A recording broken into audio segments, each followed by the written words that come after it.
बांग्लादेश के नोबेल पुरस्कार विजेता और चर्चित अर्थशास्त्री मोहम्मद यूनुस इन दिनों भारत से अपने संबंध सुधारने की कोशिश कर रहे हैं।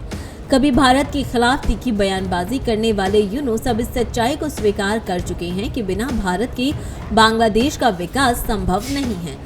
खासकर शेख हसीना सरकार के सत्ता से हटने के बाद उन्होंने कई देशों से करीबी बढ़ाने की कोशिशें की, लेकिन अंततः उन्हें समझ में आ गया कि भारत के साथ अच्छे रिश्ते बनाए रखना बांग्लादेश की मजबूरी भी है और जरूरत भी है।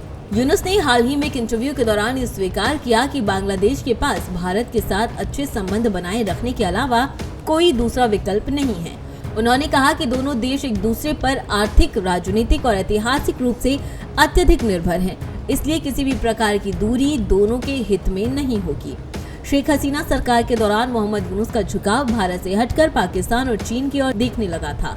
वो अक्सर भारत की आलोचना करते और बांग्लादेश के लिए अन्य विकल्प तलाशने की कोशिश में लगे रहते।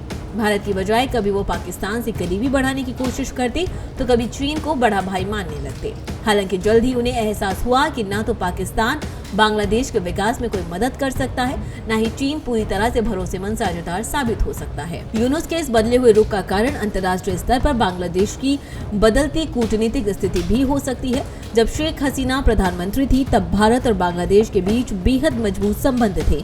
हसीना सरकार ने हमेशा भारत को प्राथमिकता दी और दोनों देशों के बीच व्यापार, रक्षा और आर्थिक मामलों में बेहतरीन तालमेल बना रहा।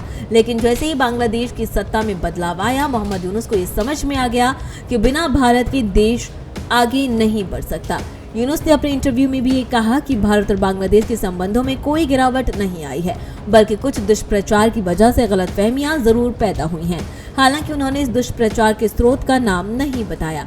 आगे उन्होंने कहा कि बांग्लादेश भारत के साथ अपनी गलतफहमियों को दूर करने की भी कोशिश कर रहा है और दोनों देशों के बीच संपर्क लगातार बना हुआ है। उनका ये बयान ऐसे समय में आया है जब अप्रैल में थाईलैंड में बिम्स्टेक शिखर सम्मेलन होने वाला है, जहां बांग्लादेश सरकार यूनुस और प्रधानमंत्री नरेंद्र मोदी के बीच एक बैठक आयोजित करने की कोशिश कर रही है। ये बैठक दोनों देशों के बीच बड़ी दूरी को कम करने की दिशा में एक महत्वपूर्ण कदम साबित हो सकती है। यूनुस ने भारत के साथ रिश्तों को लेकर कहा कि हमारे संबंध ऐतिहासिक, राजनीतिक और आर्थिक रूप से इतने गहरे हैं कि हम अलग थलग नहीं रह सकते। भारत और बांग्लादेश के बीच गहरे संबंधों के अलावा कोई दूसरा रास्ता अब नहीं है। उन्होंने ये भी स्वीकार किया कि हाल ही के कुछ दिनों में विवाद जरूर बढ़े हैं, लेकिन अब समय आ गया है कि पुरानी गलतफहमियों को भुलाकर आगे बढ़ा जाए। बांग्लादेश में सत्ता परिवर्तन के बाद से ये चर्चा तेज हो गई कि नई सरकार भारत के साथ अपने रिश्तों को किस दिशा में ले जाएगी। शेख हसीना के शासनकाल में बांग्लादेश ने भारत के साथ बेहद मजबूत संबंध बनाए रखे, जिसके कारण देश ने तेजी से आर्थिक और इंफ्रास्ट्रक्चर विकास किया। बांग्लादेश के व्यापार का एक बड़ा हिस्सा भारत के साथ है और उसे भारतीय बाजार से काफी फायदा होता है।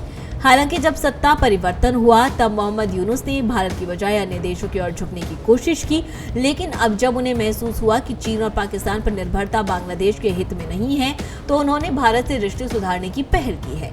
यूनुस ने कहा कि दोनों देशों के बीच उच्च स्तरीय यात्राएं और बैठकों का सिलसिला लगातार जारी है। उन्होंने ये भी खुलासा किया कि प्रधानमंत्री पद संभालने के बाद उन्होंने नरेंद्र मोदी से बातचीत भी की थी।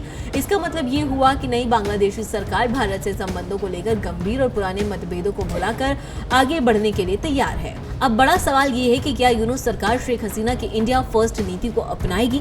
अगर हाँ, तो इससे बांग्लादेश को आर्थिक, राजनीतिक और कूटनीतिक रूप से काफी फायदा होगा। वहीं अगर नई सरकार भारत से दूरी बनाकर पाकिस्तान या चीन की ओर जाने की कोशिश करती है तो बांग्लादेश को कई कठिनाइयों का सामना करना पड़ सकता है। मोहम्मद यूनुस का भारत को लेकर बदला हुआ रुख ये दिखाता है कि बांग्लादेश को भारत के साथ मजबूत रिश्ते बनाए रखना ही फायदेमंद होगा। उन्होंने स्वीकार कर लिया है कि बांग्लादेश और भारत एक दूसरे पर निर्भर हैं और दोनों देशों के बीच संबंधों में गिरावट की कोई गुंजाइश नहीं है। आने वाले महीनों में ये देखना दिलचस्प होगा कि बांग्लादेश सरकार भारत को लेकर कैसा रुख अपनाती है। क्या यूनुस सरकार शेख हसीना की नीतियों को जारी रखेगी या फिर कोई नया कूटनीतिक रास्ता अपनाएगी? इसका जवाब बिम्स्टेक सम्मेलन और भारत बांग्लादेश की आगामी बैठकों से मिल सकता है। फिलहाल खबरों में बस इतना ही है। ऐसे ही और तमाम खबरों के लिए देखते रहिए भारत एक्सप्रेस डिजिटल।